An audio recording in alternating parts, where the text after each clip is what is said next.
Hi everyone, so this is going to be the video series where we'll be working out all the theory of music workbooks from the Trinity College London. So I'm going to help you learn the theory of music and to help you work out all the grade books.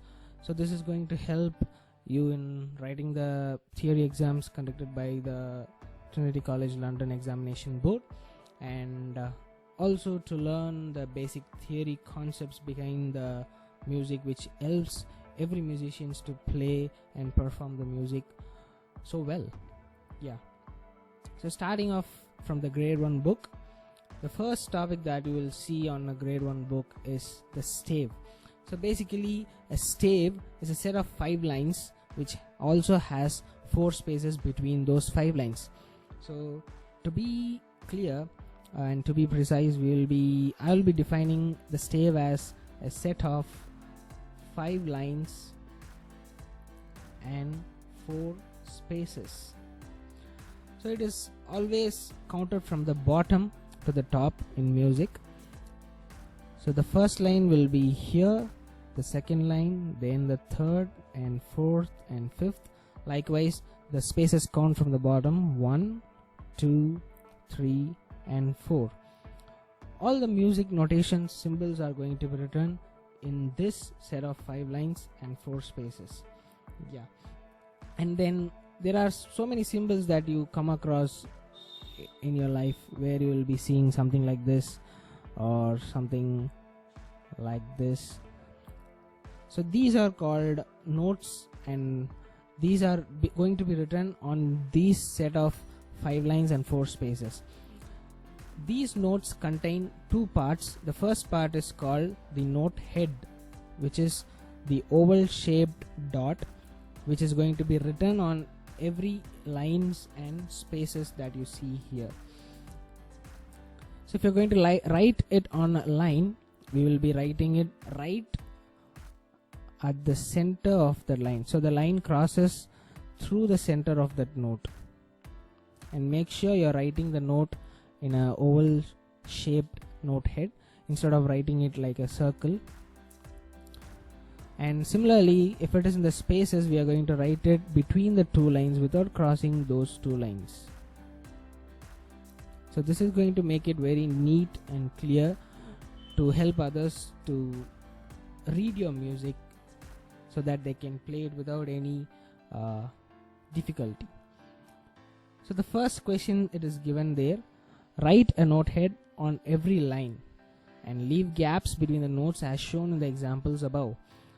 So we are going to write a note head on every line. So as I said earlier, there are 5 lines in the stave, and they have written the first line for an example, but we will be writing on every line again. So the first line, we are going to write a note head here, and the second line, then the third line, then fourth line, then fifth line. Now moving on to the second question: write a note head in every spaces. So as we know, there are 4 spaces in the stave. So we are going to write on the first space, then on the second space, then on the third space, then on the fourth space.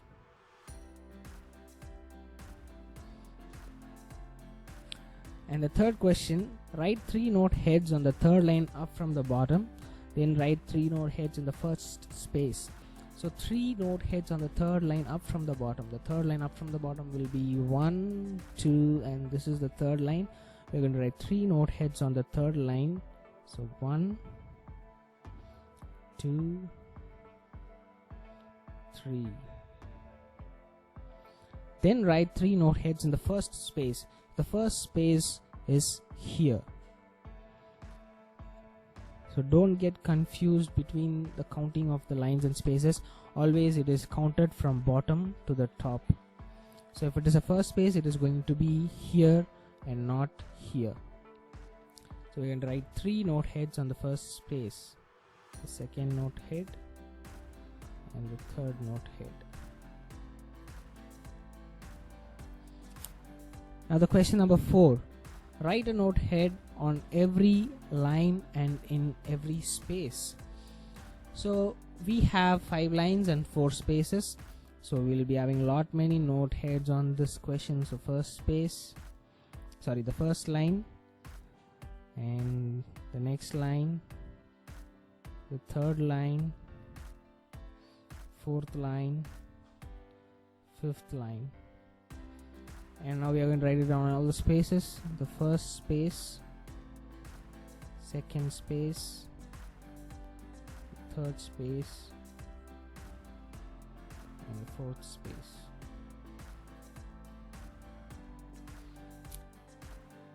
Moving on to the second page of the book. It is all about writing high and low notes. So for the note, there are 2 parts, as I said earlier. The one part is the note head, that is. So the first part is the note head, which is like oval shaped. So this is what we call as note head, and this part, the vertical line, it is called the stem. Writing high and low notes means it is to show how to draw the stems for different notes written at different places of the stave. High notes and low notes are categorized by referring the middle line, that is the third line. If the notes are above the middle line, they are high notes. If the notes are below the middle line, they are called low notes. And if they are on the middle line, they are middle line notes. And the basic thing is that if the notes are high notes, the stem will be drawn downwards. If the notes are low notes, the stems will be drawn upwards. If it is in the middle line, it is your choice whether to write it downwards or upwards. So now the first question, add a stem to each note head, place each one carefully and keep the length of the stems the same as shown in the examples. So we are going to draw the stems for different notes. If we see, all the notes in this first question are high notes because all the notes are above the middle line. And what they mention is keep the length of the stems the same as shown in the examples. So what people do is either they would draw the line very long, or they would draw it very short. Like if people may draw it very short this way, sometimes people will be drawing it very long in this way. But keep the distance, keep the length of the stem constant to stay within the stem. So we will be drawing the stem downwards because all these notes are high notes. So look at my stem, all the stems are of like more or less same length. Now the second question, add a stem to each note head, and here we can see all the note heads are like low notes, so the stems are going to be drawn upwards. The third question, write 5 high notes and 5 low notes using note heads and stems. So we are going to draw 5 high notes, that is above the middle line. Let the first note be here, and the second note be here, third note, fourth note, fifth note. We can also draw the notes even beyond the stave lines, that is out of the 5 lines. We will be seeing that in the future topics, where we will be writing notes even out of the stave lines. Since they've asked us to write 5 high notes, we have no other choice to go beyond the stave, and we should be drawing the stems for all these notes. Since all these notes are high notes, the stems will be drawn downwards. And 5 low notes to be drawn on the same question, where we'll be drawing 5 low notes below the middle line. So So 1, 2, 3, 4 and 5. So make sure you draw it very neat. Since I am drawing it on my computer, I'm not able to make it very neat. And the stems for these notes should be going upwards because these notes are low notes.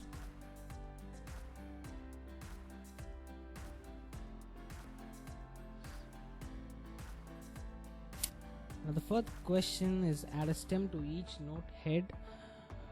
So now this is going to get mixed up with low and high notes.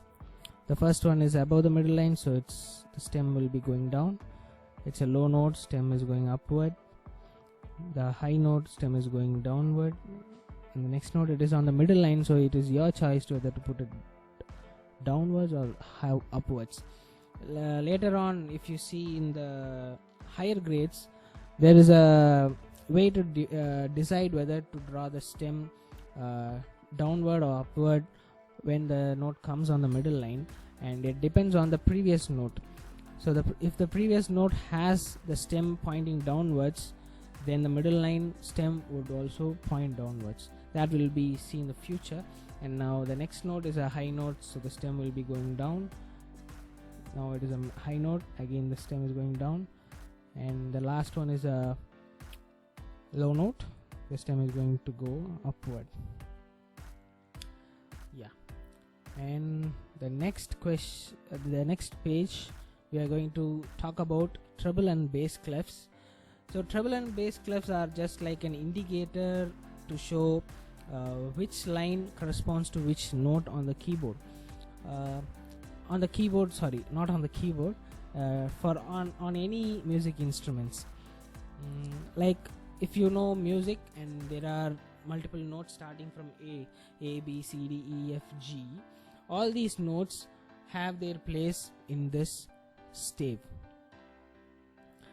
On the 5 lines and 4 spaces, all these 7 notes have their own position, so that if a note is written at a particular space or line, it refers to a particular note at that time. Yeah. So the first clef that we will see is the treble clef, which is otherwise called as the G clef. So the treble clef is otherwise called as a G clef. We will get to know that why it is called a G clef sooner, and it is already written there. The second line corresponds to the note G, and the treble clef also starts on the second line. That's why it is called as a G clef. Now the first question, it is going to be just a tracing game where you would be writing out the treble clef over the trace they have given.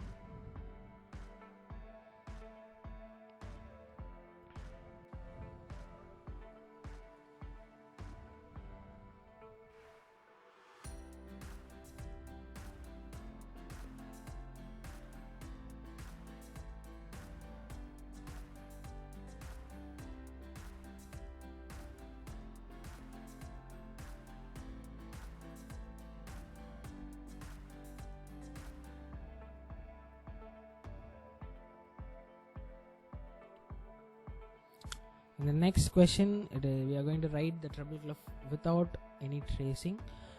So as said, it starts on the second line, moves to the third line, comes to the first line, goes top, crosses the stave, and comes down, crosses the stave, and curls down. So we are going to draw 4 more. 1, 2, 3,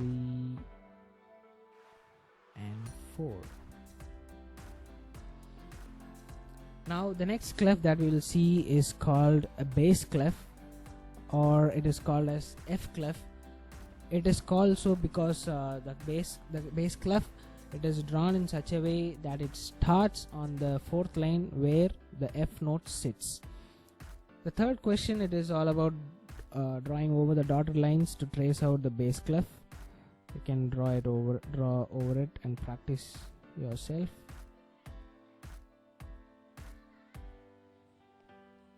And the next question is where you're going to write it without the trace. So start on the 4th line, go to the top, come back down, and make sure you keep the 2 dots on the 3rd and 4th space. If you keep the dots at different spaces, it is not going to be the correct answer, because that is not your bass clef. So start on the 4th line, go to the top, curve it down, keep the dots on 4th and 3rd spaces. 3 more. 1,